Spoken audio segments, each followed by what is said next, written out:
Hey there, guys. All right, today we are watching a video I saw on my recommended in praise of great exposition, and I was curious, so we're gonna watch it.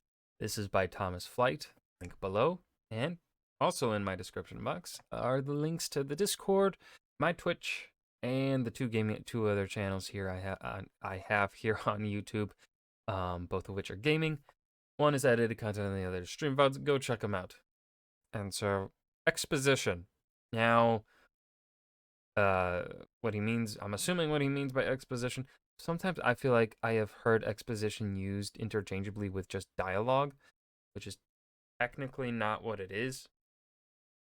Exposition is kind of just explaining. And so I'm going to assume that's what he means. Um, I mean, going off of, I looked at the rest of the other videos on his channel, assuming, yeah, it's gonna be that kind of, explanation. Anyways, I'm fucking yapping about shit. That's probably not even a worry, a problem. Anyways, like even if it turns out to just be like in praise of dialogue, uh, it's fine. Anyways, fucking I'm just being stupid. I'm trying to. I had a thing that I wanted to say at the beginning here, and I forgot it. So we're just gonna start. If you want to establish that two characters are siblings, you could always just do this. Sister? Oh, I hate that dialogue. Like, as someone who doesn't even have any siblings, I hate this dialogue. Like, it is. I love Legend of Vox Machina. I love Vox Machina. It is the one thing though that always pulls me out, both of the animated show and when they and the live play, and what ultimately kept me one of the honestly, well, no, it wasn't the main reason why I stopped watching campaign 1, but it was that between Vex and Vax, like the brother and sister, all the time. I A great time. I don't like it because that is not how siblings actually talk. You know, I have friends with siblings. My D&D group is essentially made up of siblings. Um Pretty much the D&D group is like related to one another in some fucking way except for like me and a couple others. But um none of them address each other as brother or sister. They say their fucking names. So this kind of, I hate it. Hello, brother. But while this is efficient, nobody really talks like this. It's awkward and kind of sticks out like I wouldn't even call it efficient because, like, it doesn't really establish that much. All it establishes is a familial relationship, which doesn't accomplish really anything if you think about it, because familial relationships take on so many different forms, right? That doesn't tell us if they like each other, right? Now, of course, that can be like he's using the visual medium here, whereas I mainly speak from the writing medium, I believe. I mean, at least he's using the visual medium to explain this. In the visual medium, it comes down to then the actors' facial expressions and the tone of voice to sort of be to subtly clue us in on their relationship with each other. But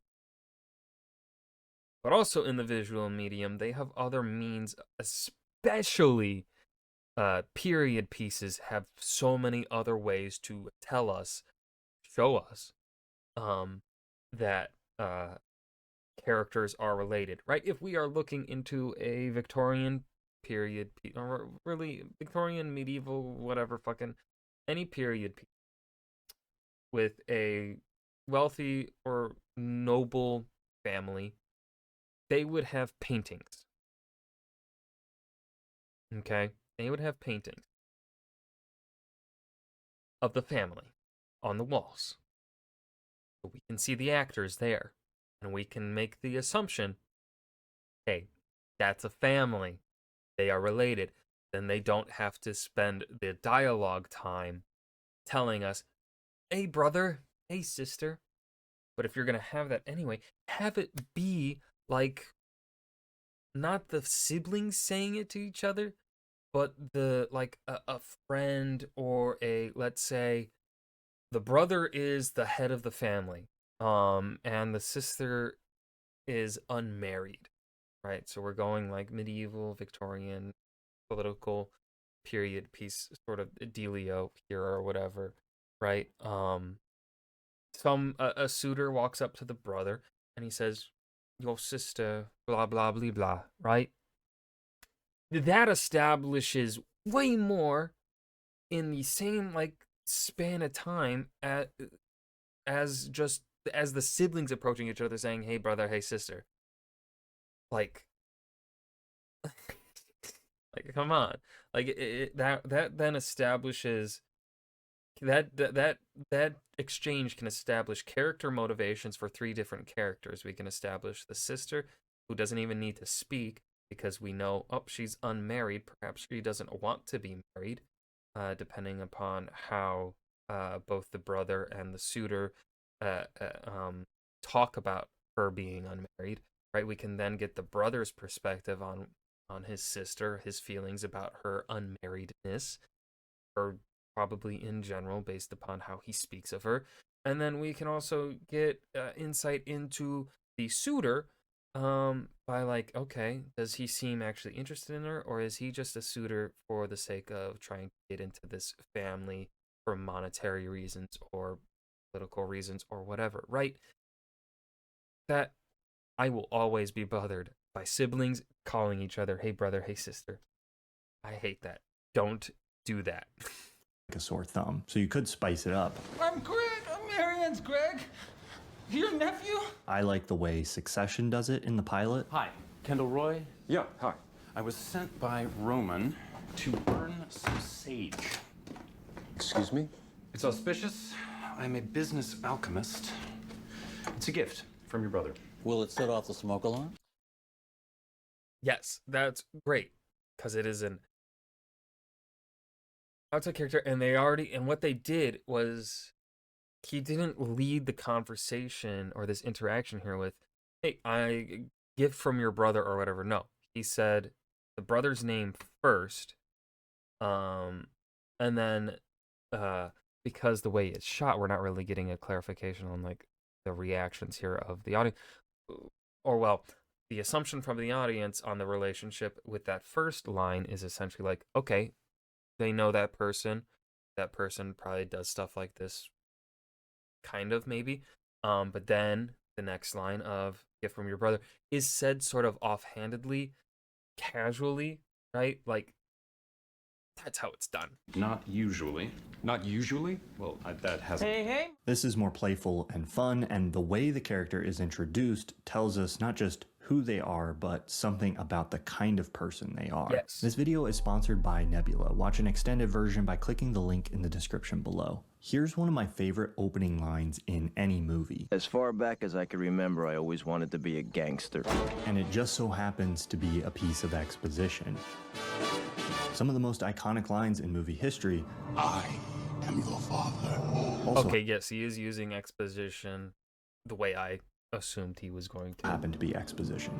We tend to think of exposition as a bad thing. That spider can give superhuman strength and power like las arañas. And Oh my god, no. I think that's because we usually only notice it when it's bad. This is Katana. She's got my back. She can cut all you in half with one sword stroke, just like mowing the lawn. But the reality So bad. is exposition is just another tool in the writer's toolbox, and the quality of exposition can range from bad to good to great. There's a rare writer or filmmaker who just tries to avoid exposition entirely, but these kinds of stories are more the exception than the norm. Explain to me what's going on. Every story has to start somewhere, and there are almost always details that it just doesn't make sense to show. This is what we need great exposition for. Let me start with a scene from the recent pilot of The Three-Body Problem that I think illustrates some of the ways that exposition can be more noticeable and awkward. I knew you'd be the last one here. In this scene, we're meeting both of these characters that's an iffy one. I knew, like, the assumption thing, like I knew you would be here or whatever, is one that's like that rubs me wrong. It would be the better thing to do is, at least in my opinion, what I tend to enjoy more is not the I knew you'd be here, or but you see this a lot in, like, I think often you see this one a lot in books. As you know, and then they go on and explain the thing that they're saying the other character should already know, right? And that's very clearly a meant put in there for the audience. Avoid that at all costs. Don't do that. If you have that, cut it. Try and figure out a different way to put that information in, because it's not it's not awful, but it's just not. There's better ways to go about it, right? It's just kind of, I don't want to say lazy, because it's just it's just a thing that a lot of, when you're new to writing, when you're getting started into writing, you will just do that because you don't, right? You're learning the process. So I'm not going to come in here and say like it's a lazy thing to do. No, it's just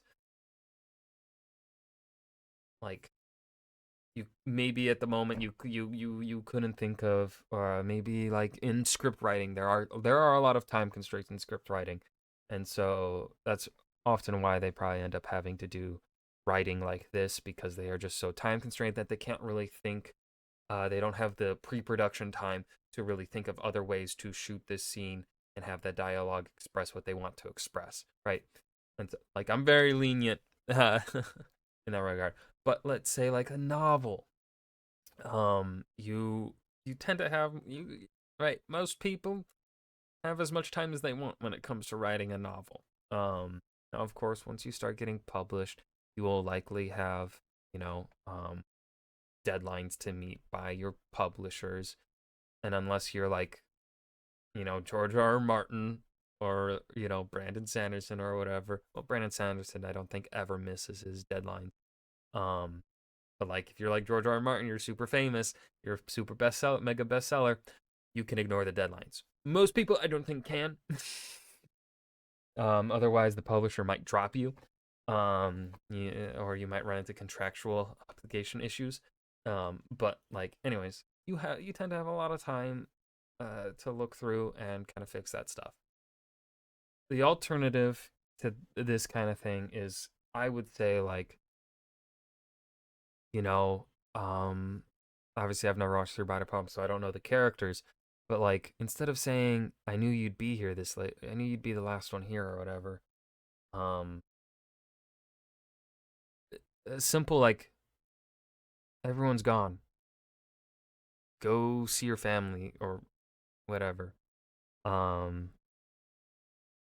Like, or like, this is the X amount of day in a row you've been here this late. Everyone's gone. Go. Oh, something like that, instead of saying I knew, right? Or as you know. Avoid essentially kind of avoid the word no.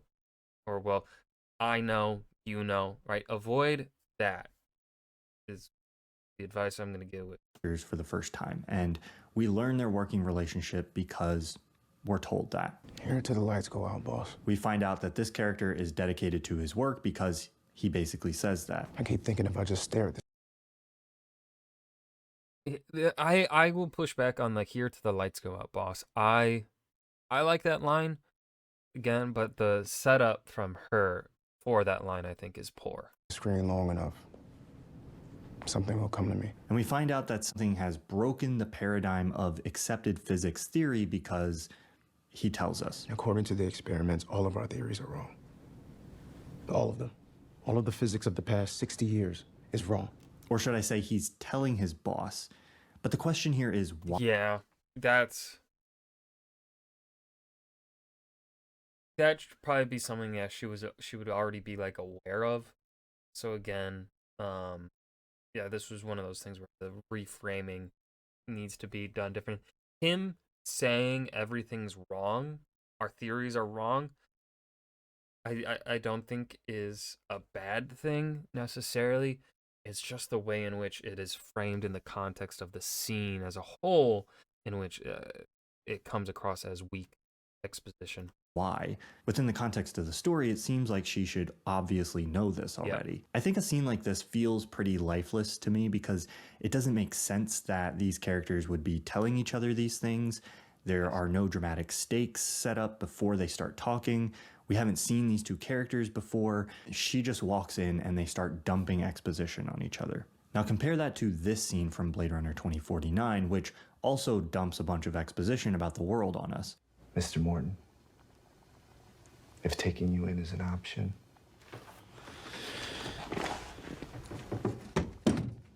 I would much prefer that to the alternative. But here, for me, it's much more effective and entertaining for a few reasons. First, some suspense and dramatic stakes are created before the conversation even begins. We don't know exactly what's going on in this scene, but the atmosphere is tense. You police? Are you Sapper Morton? Civic number NK68514. I'm a farmer. This character is obviously some kind of investigator, which motivates his questions. But finally, and I think most interestingly, we learn as much from what's implied here as we do from what is explicitly said. What do you farm? For example, this line outright tells us what this guy is farming while showing us the source of the protein. This is a protein farm. Wallace design. But what's even more telling about the world is what's implied by the fact that garlic is a rare and unknown substance here. Is that what I smell? Grow that just for me. Garlic. Garlic. This garlic line is exposition, but it's also an example of showing rather than telling. So let's talk a little bit about show don't tell.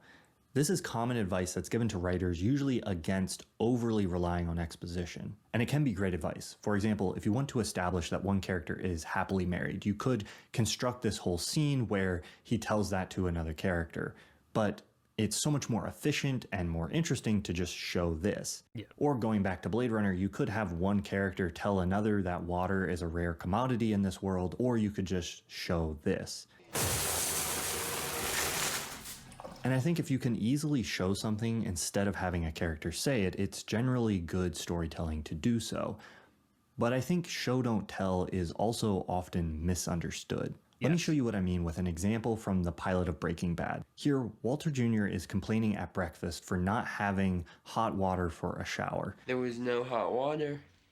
Again. Technically, this is a piece of exposition. We're being told rather than shown what happened. But I think this is actually great writing because it makes sense for him to be saying this, and the most important piece of information here, exposition-wise, is actually in the subtext rather than the text. How about buy a new hot water heater?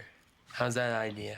For the billionth time. The audience is being told here through the dialogue that Walter Jr. wants his parents to buy a new hot water heater. But what's actually being shown through this dialogue is that the family has a faulty hot water heater and can't afford to replace it. This implies that things are probably financially tight for the family, which is a crucial part of the setup of the story in this episode. If you took show don't tell too literally, you might think that it would be better here to actually visually show Walter Jr. turning on the water and cold water coming out, or that it would be better to actually show the family's bank balance on screen. But I think that would actually be worse storytelling in this case. It would waste a lot of time on something that can naturalistically be revealed through a normal conversation that the And going to the example that this creator used in regards to a happy married family, right? Sometimes in the context of the story, showing this character having a happy family isn't the most economical use of space and time. In the context of one of the stories that I have written, there is this one character who has a loving family and he loves them. But it never made sense in the story to ever really have the wife and the daughter of that character like on screen, on the page in the literal sense there, like where you actually see them. It would have busied the screen. It would have been less effective because it would have just been showcasing only the relationship the character has with his family and not doing multiple things at once. But again, you do have to be, of course, sometimes you can have scenes that are not doing multiple things at once. That can happen. It should happen very rarely. It shouldn't be too often. The vast majority of your scenes should be multiple things being conveyed, either textually or subtextually. But so instead, to showcase this character's personality and the relationship that he has with his loved ones, with his wife, daughter, is he tells stories of them to the main protagonist of my story. And in so doing, what he is doing, what my purpose is with those scenes, with him relaying that information to the character, is we are getting that man's perspective on life. We are seeing his we are getting understanding a bit of his relationship with his loved ones, with his wife and child. It does also some little bits of world building when because the time in which he is sharing one of the stories of his family is also at the same time that there is like a festival sort of thing happening, a holiday in a village, in a place that the characters are at, and the way in which the protagonist reacts or interacts with story, even the context of him the protagonist being told the story tells us, also gives us insight and more information about like our protagonist in a way. Some character development, perhaps some sage wisdom or whatever, right? Like that is another economical, like that in a way is telling us of a happy marriage, right? Because he's essentially saying how much he loves and cares for his family. But he's doing it in a way that he's not just like, I love my daughter and my wife, right? He is showing his love by telling a story in a way. I don't know if I explained that really well. The characters are having. Really great lines of exposition like these serve multiple purposes. Here's another example that I love of some great subtextual exposition from the opening of Only Lovers Left Alive. In this scene, it needs to establish that the character is an immortal vampire, and it does so by slowly dropping fun little hints. I need a .38 caliber bullet, but made of wood. A wooden bullet? Seriously, man? This scene also dramatizes some of the exposition by making it something that the character reveals accidentally. I once saw Eddie Cochran play one of these. Although he had the front pickup modified to a Gibson P90. Wait, you actually saw Eddie Cochran play? Yeah, on YouTube. All right. Of course, man. If the characters don't have a reason to reveal the information through the dialogue that you need them to reveal, you can always add in another character that gives them a reason to reveal this information. She's not showing at all, is she? She's showing a little. Carmen, this is my sister Marie. Nice to meet you. Hi. Sometimes I think this kind of thing can still feel a little contrived. What do you do then? Oh, wait, hold on, don't tell me. Let me guess, you probably are. I design self-assembling synthetic polymer nanofibers. I started a company that manufactures them for a variety of potential medical, energy, and materials applications. If the viewer can sense that you just came up with this whole situation just to reveal a piece of exposition, but it's definitely a step up from just having characters tell each other things that they already know. Great writers get really good at doing this, though, at disguising exposition within naturalistic dialogue and scenarios. What did you think of the case? Oh, yeah, this is one of the fucking best movies for exposition. It had a lot of interest for me. No real dead spots, you know what I mean? I tell you, we were lucky to get a murder case. I figured that's for an assault or burglary. Well, they can be the dullest. If you want a masterclass in how to hide exposition naturalistically like this, watch 12 Angry Men. This entire film takes place in a single room where we watch a jury deliberate on a case. So basically everything we learn about the case or these characters has to be delivered as some sort of expositional dialogue. I don't think so. He's much too bright for that. Bright? He's a common ignorant slob. He don't even speak good English. He doesn't even speak good English. For a more contemporary example of the same kind of thing, you could watch Richard Linklater's Before Sunrise, which is basically one big long conversation between a couple that just met. Yeah, I'm just traveling around. I've been riding the trains for the past 2-3 weeks. You were visiting friends or just on your own?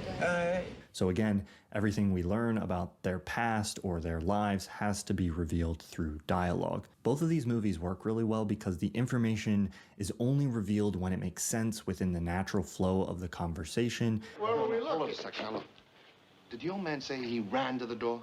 Ran, walked, what's the difference? He got on, did he? I mean, he got there, didn't he? No, well, wait a second. He said he ran, at least I think he did. And there's also an artfulness to slowly revealing critical new pieces of information as the story progresses. I saved up my money all spring to fly to Madrid and spend the summer with my girlfriend, who has been on this... Your girlfriend? My ex-girlfriend. I think a big part of good storytelling is just having a sense for exactly what the audience needs to know and when they need to know that. In looking at a bunch of examples for this video, I noticed that exposition almost always felt better and less forced when it was revealed at the latest possible moment for the story.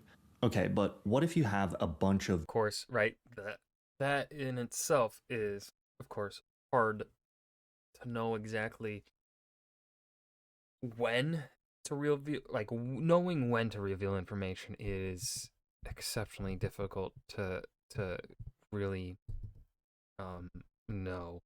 I think obviously a masterclass in terms of novel writing, someone who is very, very good at knowing when to reveal certain information, Brandon Sanderson. If you want to get try and get a better inherent understanding of when to reveal certain information, read Brandon Sanderson. I would not recommend Stormlight Archives for that, even though the Stormlight Archives, especially Words of Radiance, has the best Sanderlanche, which of course his Sanderlanches work really well because of his masterful ability of knowing when to reveal information. Those books are very long, and so if you are wanting to be a debut author, you are not an established author, agents most likely will not pick up your 400,000 word novel. So right, disproportionate, like that is a chunky book, and so the pacing of it is very different. I would recommend reading his other books like Yumi and the Nightmare Painter. That one did it really well. Mistborn trilogy is closer to the standard size. And I think he does a really great job in Mistborn 1 and Mistborn 2 was good, but it's my least favorite of the three. Mistborn 1 and Mistborn 3 do a fantastic job of revealing information. Especially Mistborn 3 is a great case study to look at for how to handle both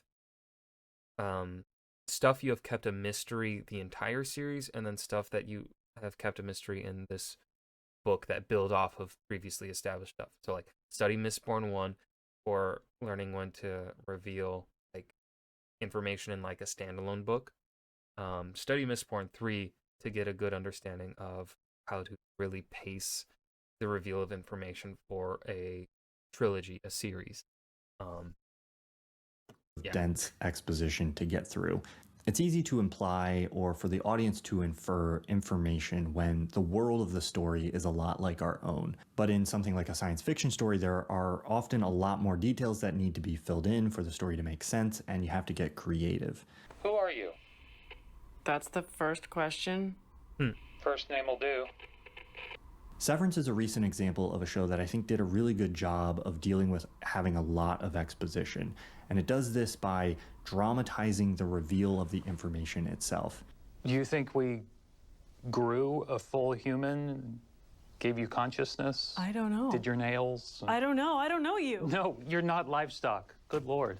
Instead of just treating the details of this world as something that the audience needs to learn so that they can get on with the story, they turn the information the audience needs to learn into something that one of the characters is desperately trying to figure out. This creates an element of mystery and suspense in the first episode, and the solution to that mystery and the resolution to the suspense comes in the form of the exposition that helps set up the rest of the story. My name is Helly R.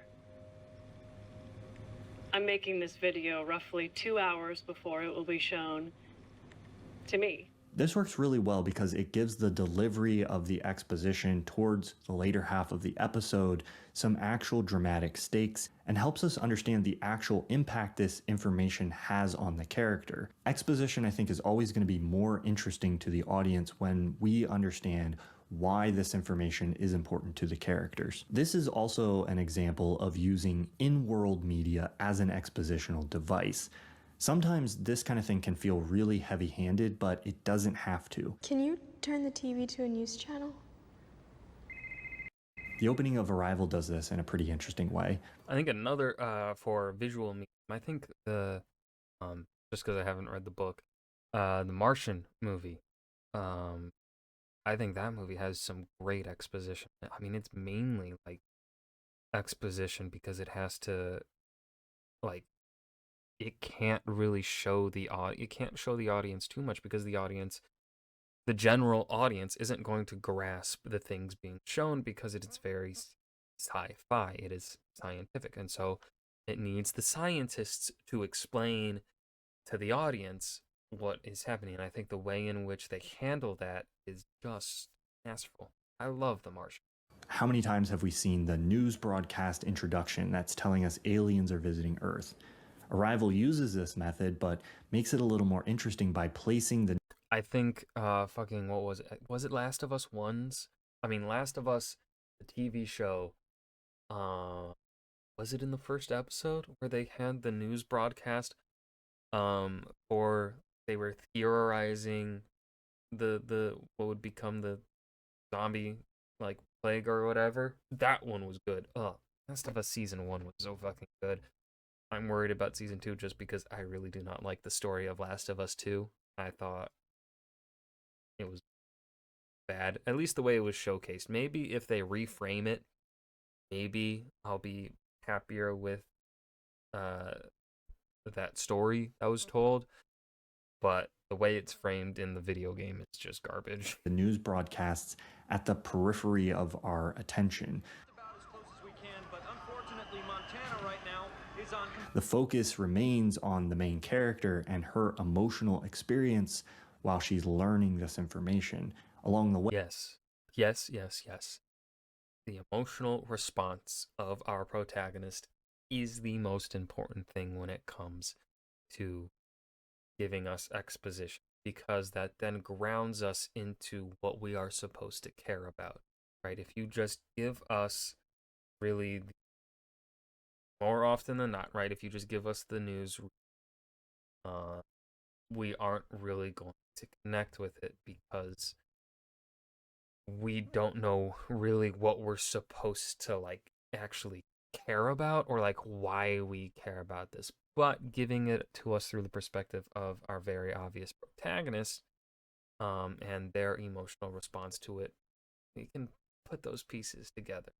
Way we pick up enough bits and pieces here and there that if it is a kind of vessel, it may be unmanned, to get the details of what's going on, but it never feels like the movie is just sitting us down and making us watch a fake news broadcast. In-world media like this is great, especially when it's not just the content of that media, but the style of that media that tells us something about this world.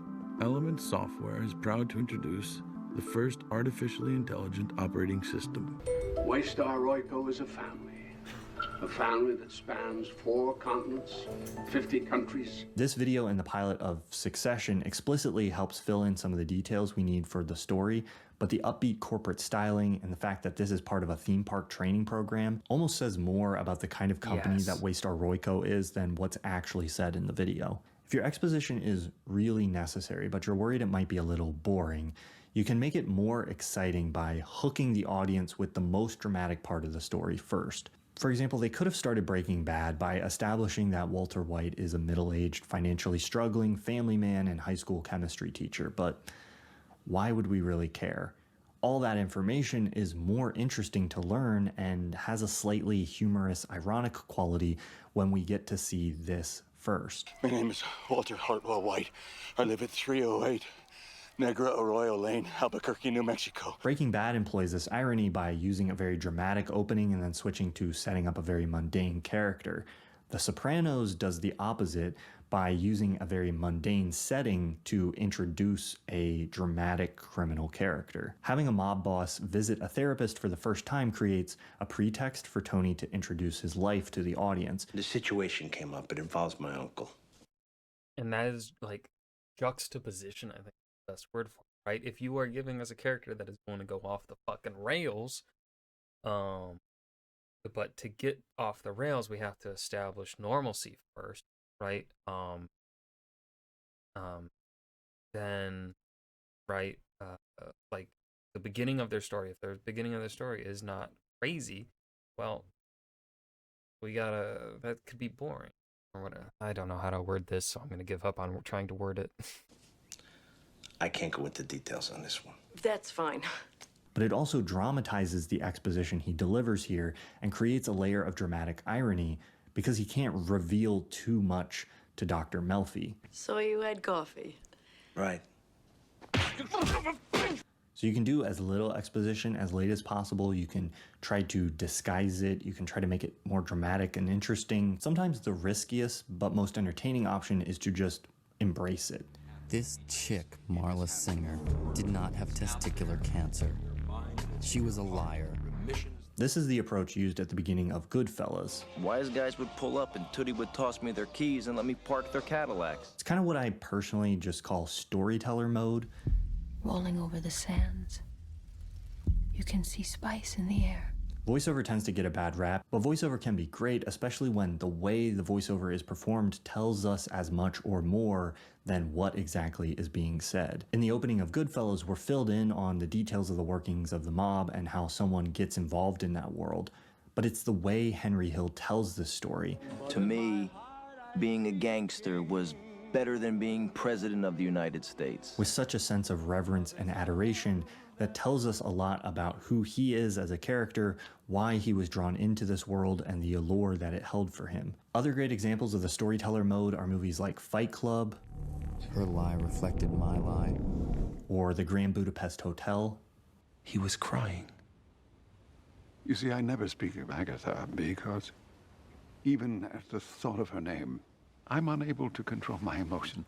Having a character tell a story directly to another character or the audience can be beautiful and dramatic as long as the character themselves is a good storyteller. What makes for good exposition in this storytelling mode is honestly as complicated as what makes for good storytelling. It's a topic that's way too big for a single video. You can try to minimize exposition or cut it out, but I think it's worthwhile to learn to do it well because there's nothing wrong with it. And a lot of the media we consume, from documentaries to a video essay like this, are largely expositional. Every time I write a video, I'm technically trying to write good exposition. I'm trying to show at the same time that I tell. I like that. I'm trying to dramatize the information and allow you to infer things on your own. I'm trying to communicate not just with what I say, but in how I say it.